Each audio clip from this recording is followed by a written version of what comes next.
কেন জাপানের বিপক্ষে রুদ্ধশ্বাস ম্যাচে নেইমারকে মাঠে নামাননি? এবার সরাসরি নিজেই জানিয়ে দিলেন চতুর মাস্টারমাইন্ড কোচ কার্লো আনচেলত্তি। জাপানের গোল উৎসব, ব্রাজিলের ডাগ আউটে চরম অস্বস্তি, আর গ্যালারিতে কোটি ভক্তের হৃদয় তখন একটাই হাহাকার। কোথায় নেইমার? কেন তাকে মাঠে নামানো হচ্ছে না? ম্যাচ যখনই 1-1 সমতায় থমকে আছে, জাপানিজ সামুরাইদের গতি আর কাউন্টার অ্যাটাকে যখন কাঁপছে সেলেসাওদের রক্ষণ ভাগ, ঠিক তখনই ডাগ আউটে দাঁড়িয়ে এক অবিশ্বাস্য দাবা খেললেন চতুর মাস্টারমাইন্ড কার্লো আনচেলত্তি। কোটি ভক্তের আবেগ, কোটি চোখে উপেক্ষা করে নেইমারকে সাইড লাইনে বসিয়ে রেখে এক ঐতিহাসিক রোমাঞ্চকর জয় ছিনিয়ে নিল ব্রাজিল। কিন্তু কেন? বিশ্বের অন্যতম সেরা তারকা ফিট থাকার পরও কেন তাকে 1 মিনিটের জন্য ঘাসের ছোঁয়া দিলেন না এই ইতালিয়ান টেকনিশিয়ান? ম্যাচ শেষে নিজেই সেই বিস্ফোরক রহস্য ফাঁস করলেন আনচেলত্তি। টাইটেল দেখে বুঝতে পারছেন আজকের গল্পটা কেবল একটা জয়ের নয়, গল্পটা ফুটবল ইতিহাসের অন্যতম সেরা এক কোচের মস্তিষ্কের লড়াইয়ের। ম্যাচের শুরু থেকেই ব্রাজিলকে বোকা বানিয়ে একের পর এক আক্রমণ করতে থাকে জাপান। গোছানো ফুটবল আর তীব্র গতি, এই দুই অস্ত্র দিয়ে ম্যাচের ঠিক 29 মিনিটে গোল করে এগিয়ে যায় এশিয়ান পরাশক্তিরা। 1-0 পিছিয়ে পড়ার পর মাঠের বাইরে তখন ক্যামেরার লেন্স বারবার খুঁজছিল নেইমার জুনিয়রকে। ভক্তদের মনে তখন একটাই প্রশ্ন, ব্রাজিল যখন খাদের কিনারায় তখন নেইমার কেন বেঞ্চে? তবে মাস্টারমাইন্ড আনচেলত্তি প্রথমার্ধে কোনো তাড়াহুড়ো করেননি, তিনি অপেক্ষা করেছিলেন সঠিক মুহূর্তে।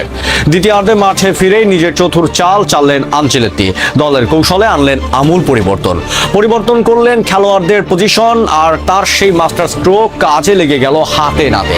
ম্যাচের 56 মিনিটে ডেড লগ ভাঙলেন অভিজ্ঞ মিডফিল্ডার কাসেমিরো।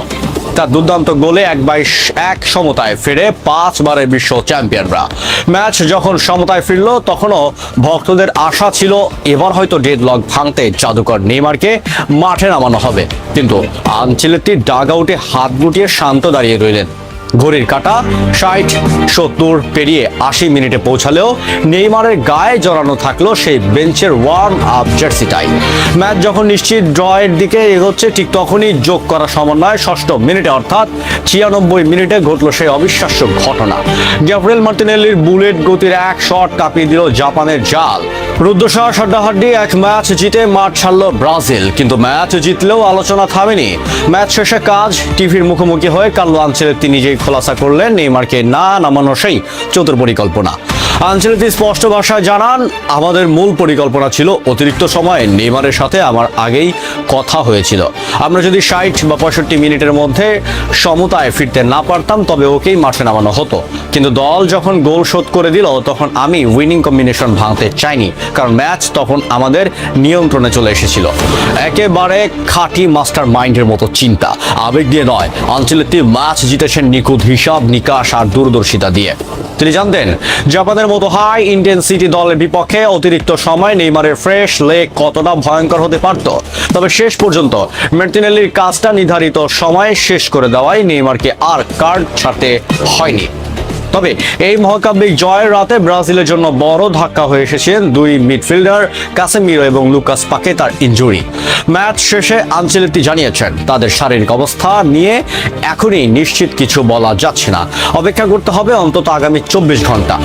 জাপানের বিপক্ষে এই কঠিন জয় এবং আনচেলত্তির এই ঠান্ডা মাথার সিদ্ধান্ত সেলেসাওদের আগামী দিনের নতুন এক অপ্রতিরোধ্য রূপরেই ইঙ্গিত দিচ্ছে। বন্ধুরা, 2026 ফিফা বিশ্বকাপের প্রতিটি ম্যাচের লাইভ ব্রেকিং নিউজ এবং সব এক্সক্লুসিভ খবরের জন্য আমাদের চ্যানেলটি এখনই সাবস্ক্রাইব করে বেল আইকনটি প্রেস করুন। দেখা হবে পরের ভিডিওতে। ধন্যবাদ।